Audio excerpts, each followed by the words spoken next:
Hello students, today we are going to talk about the relationship between vocational guidance and work guidance.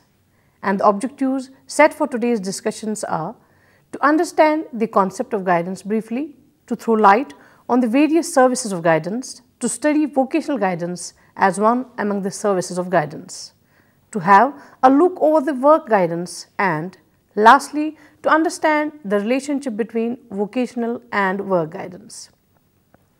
The term guidance is a specialized service whose primary concern is with the individual. It may be said that guidance is given to individuals in making intelligent choices and adjustments. It is based on the democratic principle that it is the duty and right of every individual to choose his or her own way in life insofar as his or her choice does not interfere with the rights of others. Guidance is that systematic organized phase of the educational process which helps youth grow in their power to give point and direction to their own lives, to the end that they may gain richer personal experiences while making their unique contribution to our democratic society. Vocational guidance. Frank Parson, a civic-minded writer and lecturer, founded the Vocational Bureau in Boston in 1908. He coined the term vocational guidance in his book Choosing a Vocation. Humanitarian and philanthropic movements were in full swing during this period of nation's history. At the same time, serious study was being given to the educational problems of the mentally retarded as well as to industrial turnover. Freudian psychology was beginning to gain acceptance both in Europe and in this country through Sigmund Freud's series of lectures on psychoanalysis at Clark University in 1909. Individual differences became the focus of much psychological research and study in Europe and the United States. Parsons' method consisted of matching the characteristics of the individual to the requirements of the occupation. He believed that if the individuals were employed in the line of work to which they could best adapt because of compatibility between the characteristics of the person and the job, both the individual and the society would profit. His observations of young people at the Vocational Bureau led him to the conclusion that they needed careful and systematic help from individuals in choosing a vocation. The common meaning of two words, vocational guidance, suggests that we are concerned with helping persons to choose, prepare for, and make progress in occupations. Such activities as following then would be considered as exemplifying vocational guidance, giving information about commerce and industry in order to help in the choice of occupation or job, giving opportunity to discover talents with vocational choice in mind, advising pupil to enter this or that school for the purpose of discovering talents or preparing for an occupation, advising in regard to promotion, change of job, after education or for advanced study, supervising the entrance into or progress in particular positions or chosen occupations. Vocational guidance is needed because of two sets of differences among individuals and differences among occupations open to them. We need vocational guidance to find out suitable vocations for the individuals to minimize the percentage of misfits and to increase the national rate of productivity. That can be done through personal analysis. The counselor and counselee together analyze the counselee's capabilities, interests, and temperament. Job analysis. Study of occupational opportunities, requirements, and employment prospects in various lines of work by the counselee. Joint and cooperative comparison of these two sets of analysis. The counselor and counselee reason out the relationship between these two sets of data, personal analysis and job analysis. It is a known fact that if individuals were employed in the line of work to which they could best adapt because of compatibility between the characteristics of the person and the job, both the individual and the society would profit. Specific aims of vocational guidance are: number 1, to assist the student to acquire such knowledge of the characteristics, functions and duties regarding the group of occupations within which his choice will probably lie, as he or she may need for making an intelligent choice. To enable student find general and specific abilities and skills required for the group of occupations under consideration in terms of qualifications, age, sex and preparation. Number 4, to help the individual develop a definite point of view regarding the choice of an occupation. To assist the individual to acquire the technique of analysis of occupational information and to develop the habit of analyzing such information before making a final choice.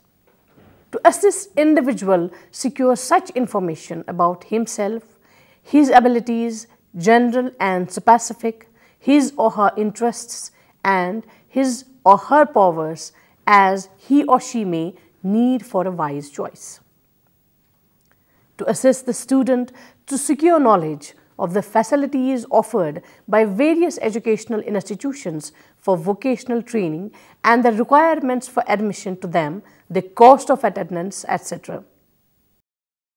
The concept of guidance first developed with the choosing of vocations, but gradually its scope extended to almost all areas of human development like educational, vocational, personal, emotional, moral, physical, recreational, religious, civic, etc. Guidance is not confined to any particular stage of life. Rather, it extends over the entire lifespan of an individual. Work guidance. Work guidance is a tool for professional growth and the development of work quality. It is a dialogic process between the instructor and the clients, where the client learns how to study their own work in a reflective way.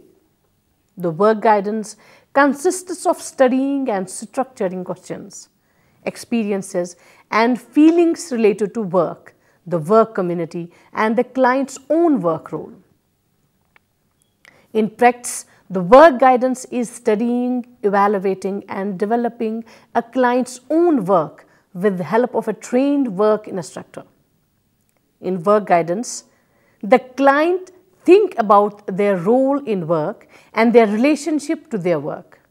The instructor and other possible participants help the client to understand themselves and the work better and more clearly. Work guidance can be provided for units, groups or work communities. The group can, for example, consist of managers or representatives from the same field. The group can be created from within one organization or from participants from different organizations. A work community is a whole and the manager also joins the group during the work guidance period. Before the work guidance is started, an evaluation will be made to find out the needs and the situation of the client. During the first evaluation, the instructor gets information about the client and their organization. The client gets information about the theoretical framework of the instructor and also the methods. The clients and the instructor agree on goals, structures, number and length of meetings and the duration of the whole process. Some of the important elements of work guidance are as: number 1, confidentiality.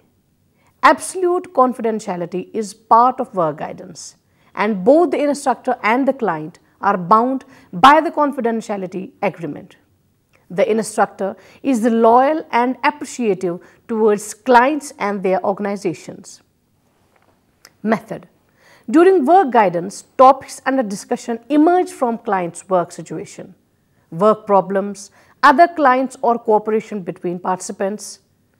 During guidance, the aim is to find a state of deep thinking and pondering where everyone gives opinions, associations and ideas. The aim is not to give straight instruction and advice, but to help the client find their own solutions to the problems by asking questions and seeking specifications. During the work guidance, clients speak about their experiences in work and cooperation. The instructor helps the client to look at their part in different work situations and to understand everyone's role and responsibility at work. Evaluation. The result from the work guidance will be evaluated together with the clients. The most important thing is to evaluate the goals that were set at the beginning of the process and analyze if some of the goals were not reached. If this is the case, then instructor should think about it with the clients and discuss what has barred a certain goal. When evaluating is done, one can also think about how the instruction has affected work, goals, cooperation, atmosphere at work, and energy at work. Now, dear students, let us talk about the relationship between vocational guidance and work guidance. Vocational guidance is concerned with helping person to choose, prepare for, and make progress in an occupation, while as work guidance is a tool for professional growth and the development of work quality. Vocational guidance gives information about commerce and industry in order to help individuals in the choice of occupation or job, while as work guidance is a dialogic process between the instructor and the client, where the client learns how to study their own work in a reflective way. Vocational guidance searches suitable vocations for the individuals to minimize the percentage of misfits and to increase the national rate of productivity. While as in work guidance, the clients are understanding their role in work and their relationship to their work. Vocational guidance is further needed to eliminate frustration, tension, and failure from the life of individuals. And work guidance, the instructor and other possible participants help the client to understand himself and work better and more clearly. Vocational guidance aims at the preparation for a particular job, profession, while as work guidance aims at the progress in a particular job.